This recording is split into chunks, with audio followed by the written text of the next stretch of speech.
There's breaking news in Asia, and commodities trading house Olam columnist Andy Mukherjee says its $1.2 billion bond and share issue is no long-term fix for worries over its solvency. Andy, you're with us in Singapore. Why do you come to that view? Well, actually, this fundraising plan raised more questions than it answered. For instance, what was the need to begin with for this fundraising plan? Because the company, in an interview, when I and my colleague Anshuman Daga, Reuters reporter, met them last Thursday, CEO Sunny Verghese, CEO of Olam, he was insisting that the company would not be tapping debt or equity markets for 5 to 6 months. That was on Thursday. And Monday evening, this fundraising announcement came, both debt and equity. So first of all, can we take anything that the management says from now on as credibly as we used to? Well, that's interesting, as you're saying. I mean, after meeting them and seeing what they did, what do you think about the credibility? Well, I do think that there was reasonable ground for them to change their mind.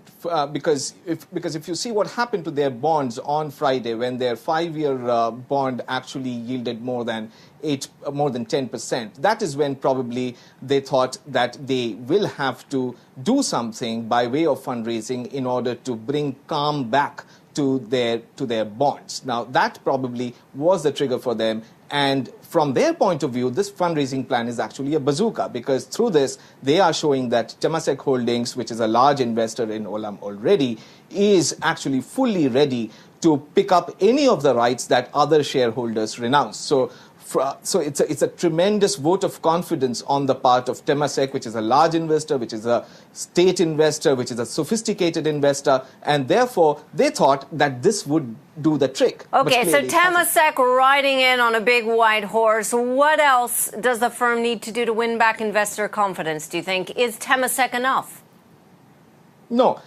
Because clearly the share price action the last couple of days, Wednesday and Thursday, has shown that investors are taking a dim view of this bonds and equity warrant rights issue, because clearly, as I wrote in my column, there isn't much in this for the small shareholder.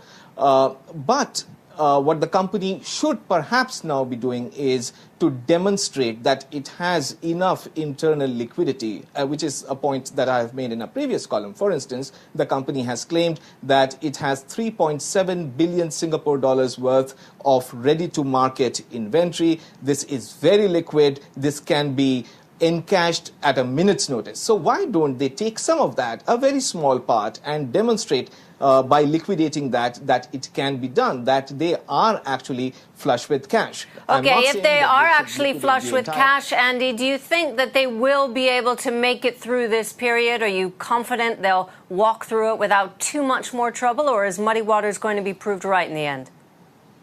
Well, the key lies in the bond market, because we must remember that it's a commodities business and it requires a lot of working capital, which means that it is reliant on its credit to remain, without a doubt. There should not be any doubt about its credit in the bond market now, which is where the real problem has emerged since the Muddy Waters allegations first surfaced. So if they can win the battle for the hearts and minds of the bond investor, then the equity market will take care of itself. It sounds like it's down to the bond investors. Andy Mukherjee, thanks very much.